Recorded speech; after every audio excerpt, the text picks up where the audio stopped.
Hello everyone, চলো তোমাদেরকে একটা নতুনত্ব রান্না তোমাদের সাথে আমি শেয়ার করি। তোমরা ভিডিওটা পুরোটা দেখতে থাকো, কেউ স্কিপ করো না।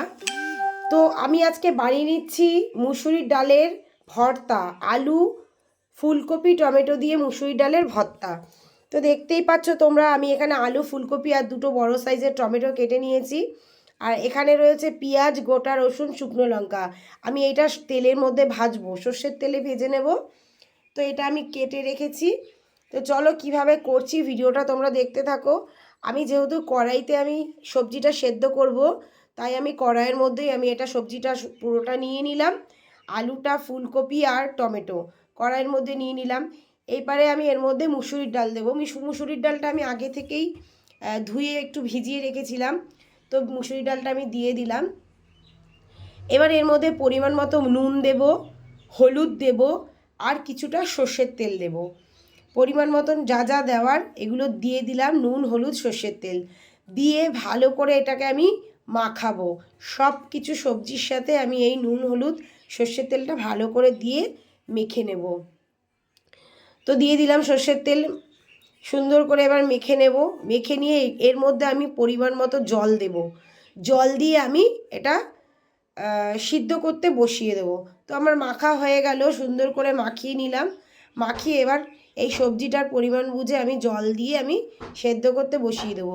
গ্যাসের ফ্লেমটা তোমরা অবশ্যই একটু স্লো করে রাখবে।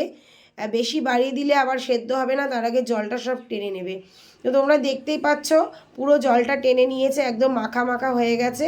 এবার আমি এই সবজিটা আমি নামিয়ে নেব বাটিতে। তো নামিয়ে নিলাম। নামিয়ে নিয়ে এবার কড়াইটা ভালো করে আবার ধুয়ে এর মধ্যে সর্ষের তেল গরম করতে বসিয়ে দেবো। তো আমার এটা সেদ্ধ করা হয়ে গেছে, ভালো করে সেদ্ধ করে নিয়েছি মাখা মাখা করে। জল নেই, একদমই জল নেই। তো দেখতেই পাচ্ছ কড়াইতে আমি সর্ষের তেল গরম করতে বসিয়ে দিয়েছি। ওর মধ্যে দিয়ে দিলাম শুকনো লঙ্কা। শুকনো লঙ্কাটা আমি একটু লাল লাল করে ভেজে নেব। তো আমার শুকনো লঙ্কাটা ভাজা হয়ে গেল। এবার এই তেলের মধ্যে কিছুটা গোটা রসুন আর ওই পেঁয়াজ কুচিয়ে রেখেছিলাম, ওই পেঁয়াজটা আর আমি রসুনটা দিয়ে একটু লাল লাল করে ভেজে নেব। তো পেঁয়াজটা যখন দেবে তোমরা একটু এর মধ্যে নুন দিয়ে দেবে। নুন দিয়ে ঢাকা দিলে একটু পেঁয়াজটা ভালো করে মজে যায়। তো আমি ওরকম নুন দিয়ে একটু সামান্য নুন দিয়ে একটু ঢাকা দিয়ে দিয়েছিলাম। পেঁয়াজটা এরকম মজে লাল লাল মতন হয়ে গেছে। এরকম করে লাল লাল করে ভেজে নেবে পেঁয়াজ রসুনটা। ভাজা হয়ে গেলে আমি এটা নামিয়ে নেব।